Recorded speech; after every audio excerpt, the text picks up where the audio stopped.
One of the quiet fears of getting older at work is not necessarily that you will be pushed out. Sometimes the fear is more subtle than that. It is the fear that you will still be there, still working, still useful, still doing the job, but somehow becoming less visible. Still employed, still busy, still relied upon, but no longer quite seen as someone with a future. That is the part I've been thinking about lately. Over the past few years, I've applied for several roles. The last 3 jobs I applied for within my own organisation were more senior than the one I currently hold, and they were advertised internally only.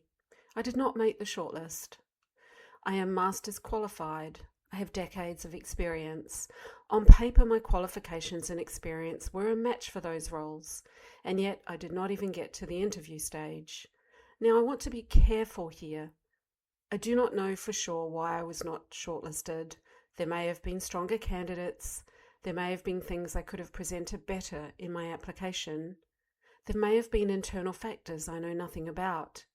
But when you are nearly 60 or just turned 60, you cannot help wondering whether age is sitting quietly somewhere in the background. Not necessarily in an obvious way, not in a way anyone would say out loud, but perhaps in assumptions.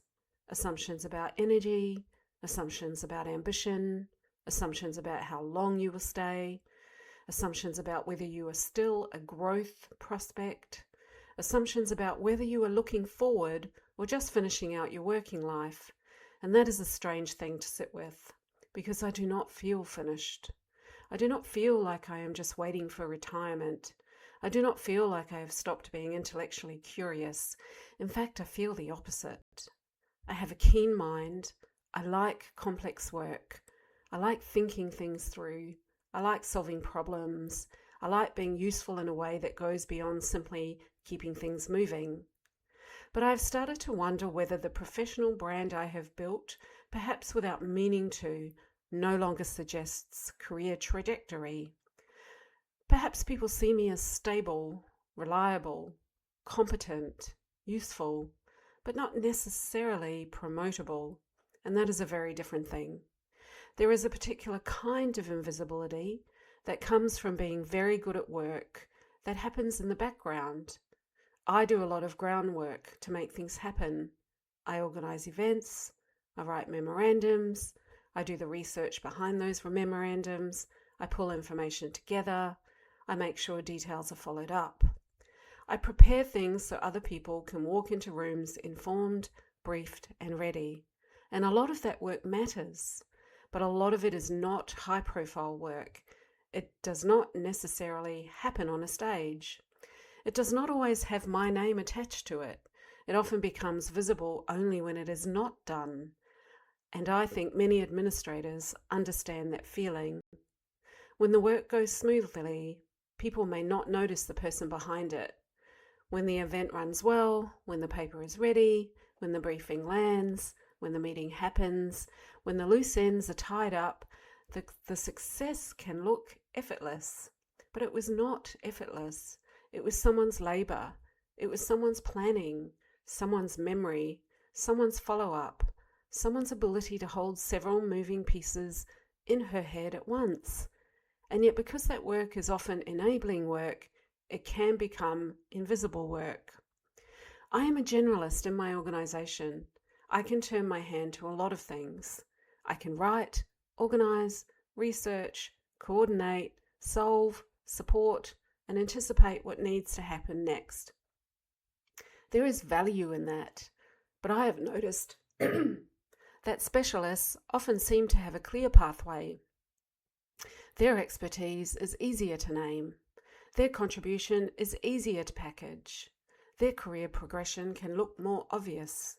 A specialist can often say, "This is my field, this is my technical expertise, this is the next logical step." A generalist can be incredibly useful but harder to define. And when you are an administrator, even a highly competent one, there are moments when you can feel viewed as the help. I do not say that bitterly, but I do say it honestly.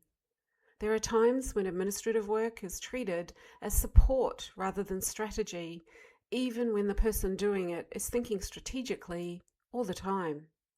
There are times when you are trusted with responsibility, but not necessarily seen as leadership material. There are times when people rely on your judgment, but do not necessarily imagine you in a more senior role. And as I get older, I notice that more. I wonder whether people assume that at my age I am no longer ambitious for myself, that I am content to stay where I am, that I want less pressure, that I'm winding down, that I should be grateful to have a stable role. But I am ambitious, not in a loud way, not in a ruthless way, not in a way that requires me to become someone I am not, but I am ambitious in the sense that I still want to grow, I still want to be challenged, I still want to be stretched intellectually, I still want to do work that uses more of me. And that is where the quiet frustration comes in, because I am not trying to be a victim. I do not want to sit here and say the world is against me. I'm curious about my own part in this. I'm curious about what I need to change. I'm curious about whether I need to tell my professional story differently.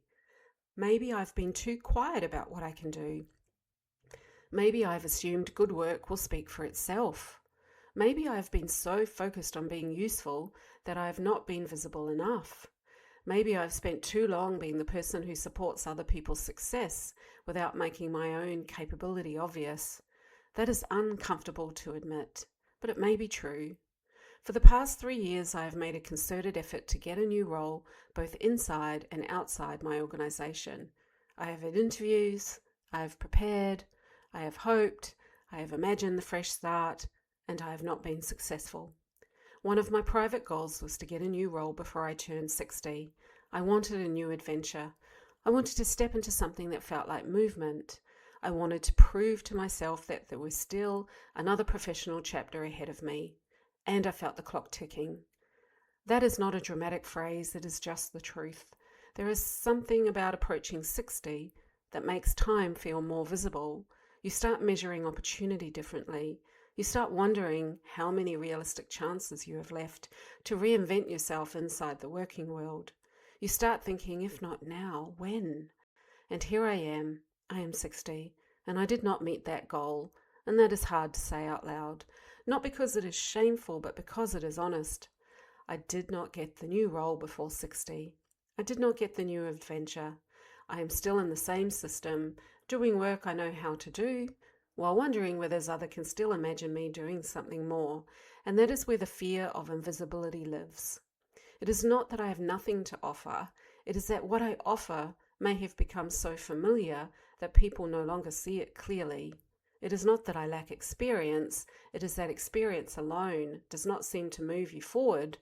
It is not that I am unwilling to grow, it is that I may need to find a different way to make that growth visible. I think that this is one of the uncomfortable truths about work later in life. You can be capable and overlooked. You can be experienced and underestimated. You can be reliable and taken for granted. You can be ambitious and not read as ambitious. You can still want a future even when others assume you are nearing the end of your working life.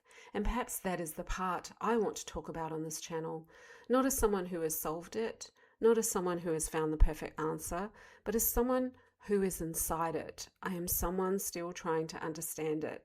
I am someone still asking, how do I remain visible without becoming loud? How do I show ambition without pretending to be someone else? How do I honor decades of experience while still proving I can grow? I do not want to become resentful. I do not want to become invisible either. I want to pay attention. I want to learn what I can change.